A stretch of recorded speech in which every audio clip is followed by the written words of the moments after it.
Bloomberg Audio Studios. Podcasts, radio, news.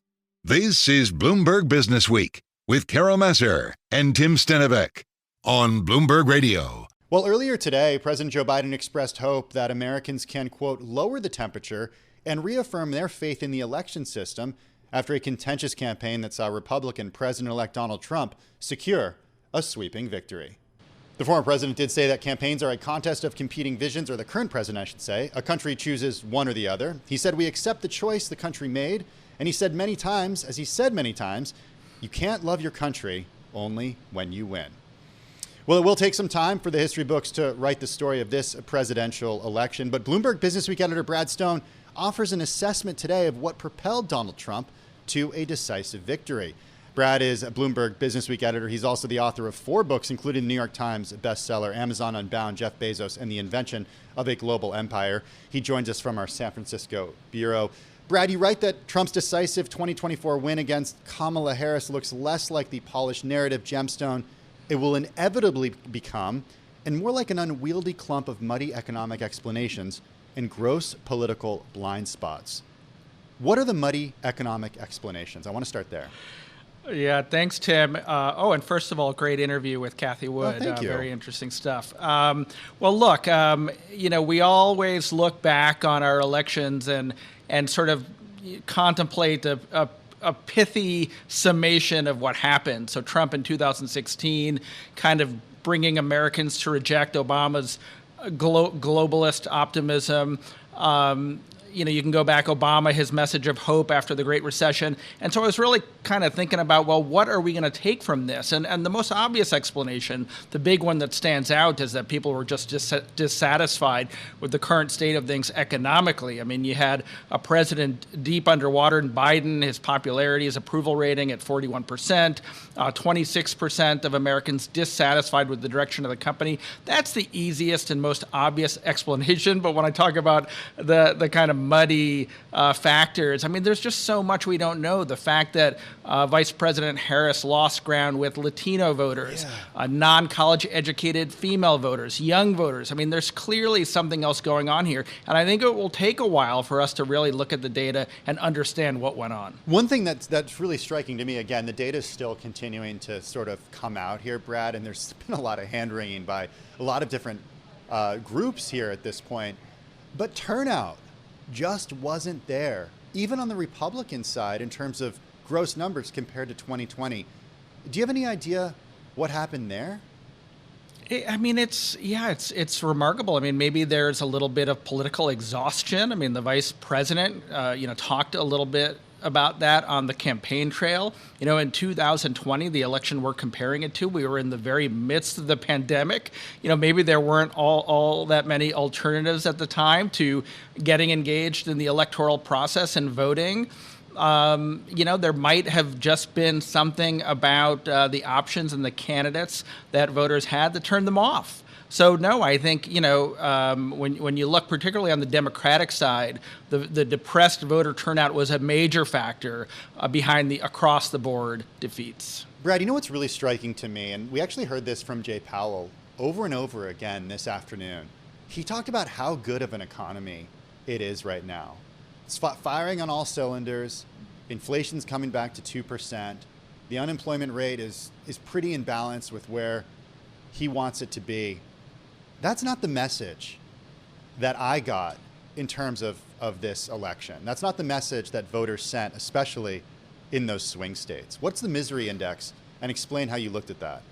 Yeah, Bloomberg had, I thought, a very prescient article about a week ago that talked about how uneven that economic recovery was, and that despite the overall positive kind of macro numbers on jobs, on inflation, on gas prices, that, there are pockets of unhappiness. And we looked at the swing states where, states like Wisconsin or Michigan, Ohio, states that did vote for President Trump, where the misery index, as you say, Tim, that combination of inflation data, unemployment data, is still very high. And so there are things like population declines in some counties, still a stumbling recovery, high unemployment numbers that were clearly fueling the dissatisfaction that may have turned the election.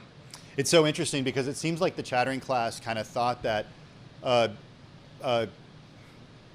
presidential candidate who has been accused of so many different things, who has been determined by a court to actually be a felon, 34 different counts, and has had so many struggles, at least with the law over the last few years, oversaw not really what he would say, but no question that he was there on January 6th, and all the comments that he's made about that have been well documented.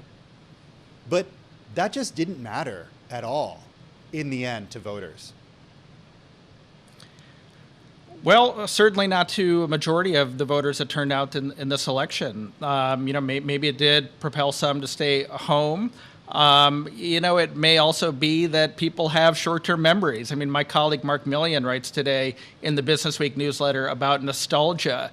Nostalgia can be a powerful political force. Make America great again, Reagan's shining city on a hill, evoking these memories. So, nostalgia as a political force, I kind of like the idea, but it also maybe suggests that specific memories aren't as powerful as these vague memories of a greater time, and that in talking about making America great again and all the implicit things in that statement, that Trump is distracting people from the specifics of maybe how they felt about his leadership during the pandemic, how they felt about some of his, crimes, alleged and otherwise, and brought their attention more on, restoring this sense, maybe illusory, that he can help, bring America back to some previous greatness. So I'm wondering about sort of the lesson. And it's not our job to sort of give a lesson to Democrats here, but as I mentioned, there's a lot of hand-wringing going on, and we've written about that. It's been well documented. But the Monday morning or the Wednesday morning quarterbacking, the shoulda, woulda, coulda, it sort of seems like, in hindsight, some of it actually went back to the current president's decision to continue running until that became untenable. Well, look, I mean, Tim, I'm not a political analyst by any means, but I would say this. I mean, first of all, the margin of the victory, for Trump was so big that, perhaps any one factor might not have even had made a difference. And good two, point. The Democratic Party, the fact that there is no longer a chance or a hope of changing minds in Ohio, my home state, or Florida, it used to be a swing state. The fact that the Democratic Party doesn't speak to, middle class or lower class voters in states like Arkansas or Oklahoma, where, arguably voters there might appreciate some factors of the Democratic agenda, raising the minimum wage, restoring protections for health care and insurance, that the Democrats rely on, three Midwestern swing states, the so-called blue wall, or hope to turn Arizona or Nevada or North Carolina. It just feels like there needs to be an overhaul, a rebalancing of expectations in the Democratic Party if they really hope to compete going forward. Yeah, it's fun. You mentioned blue wall, but I've heard people say they might need to change the name of that, given what's happened in the last three elections, whereas Democrats only won the blue wall states in one of those last three, and that was in 2020. Hey, I wanted to talk about with you some of the other stories that you and the team over at Bloomberg Businessweek have been highlighting in recent days. There's been a lot of hand-wringing about polling and the idea that every poll that we got, save for a couple polls that people thought were outliers at the time, really showed this race neck and neck, a coin flip. It's pretty remarkable to see. You're the team, Chadwick Matlin and Alex Tansey, argue that even though there was a red wave, we shouldn't be blaming the polls. What's going on here? I may not be so charitable as Alex and Chad on this one. There is an argument, and pollsters make it, that, hey, the results were within the margin of error, so they weren't technically wrong. And Chad and Alex write that pollsters are often more accurate than they are precise, which to me feels a little bit like, when your football team loses and they still say they played a great game. It's like all these states, all the swing states, sure, they might have been within the margin of error. They're still very close, but they all underestimated Trump's support. They were all sort of directionally wrong in the same way. And then you look at states like Florida or Texas, and they really extremely underestimated Trump's support, well outside the margin of error. And I think that, pollsters still haven't quite figured out Donald Trump's support. This time around, they weighted their results. They tried to account for communities, like is the respondent in a rural area, or how did they vote previously? And I just don't think they have quite figured it out or gotten it right. And I think, if you made the mistake once again of putting your faith in the polls, you were probably very disappointed last Tuesday night. Yeah, that's a good point. And in the outlier polls that I was talking about, I mean, there have been these, sort of hopium polls for Democrats out there, like the one we got Saturday night from Ann Seltzer that showed that Vice President Harris was actually leading in Iowa by a margin of 4. What did she lose? 14 points? Yeah, it wasn't even close. So it's pretty remarkable to see that. Do you think, Brad, that we have to, as Americans, have to adjust the way that we view polling, or do we have to figure out a better way to poll? Because it just seems like, and Billy House was talking about this earlier on Bloomberg Radio, he would speak to people wearing Trump gear in some states, and they wouldn't tell him who they were voting for. They were even skeptical of someone like him, despite the fact that they were signaling it to the world. Yeah, I mean, my opinion is it's a broken science. It relies on a voluntary response from people that are now connected in all sorts of different ways. We're all besieged by text messages and spam and other kinds of unsolicited email, and so most people's instinct is to kind of reject an unsolicited query. And and then you layer on top of that we live in such a polarized environment that some people don't want to express their opinion because they might be, they might feel judged by their community. And so I think the polling community needs to kind of come together and figure out if there is a path forward. And then as voters, as in the media, as the electorate, I think that relying on polling right now is very dangerous. Help us figure out the path forward a little bit, the best you can.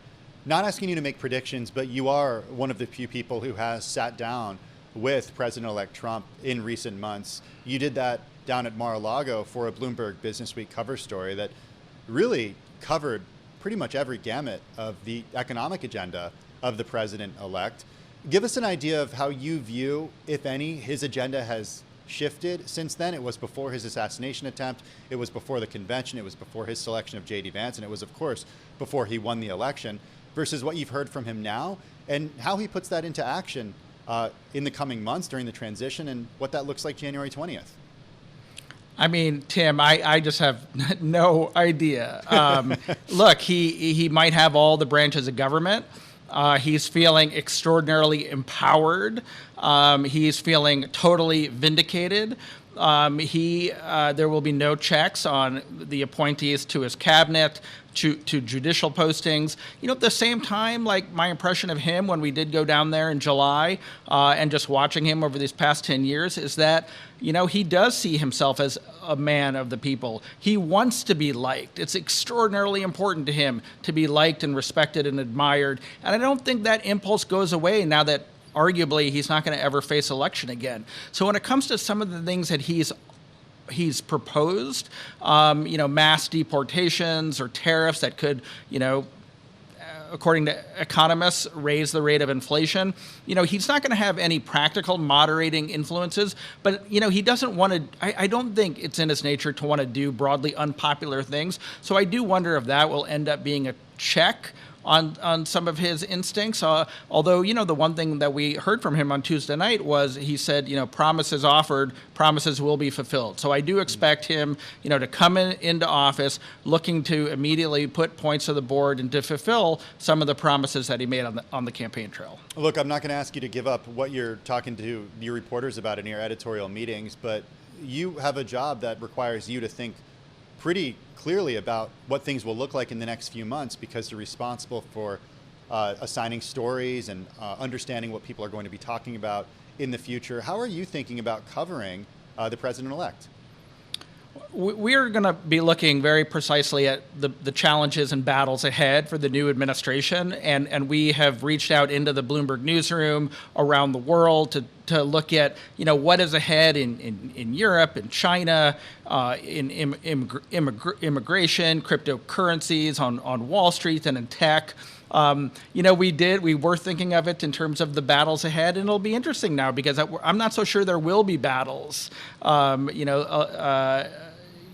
Trump isn't going to have a lot of political opposition if he does control all three branches of Congress. But, certainly we saw today Gavin Newsom calling a special legislative session in California. A lot of the states girding to try to put checks on what the administration will do, either legislatively or in the courts. And so that's our approach, to cover it carefully and to try to look forward rather than back and look at, what the Trump agenda will look like and what it will mean for business. Well, we look forward to following the story closely and following it at Bloomberg Businessweek. Brad, really appreciate you taking the time to join us this afternoon. Brad Stone is Bloomberg Businessweek editor. He's also the author of 4 books, including the New York Times bestseller, Amazon Unbound, Jeff Bezos, and the Invention of a Global Empire.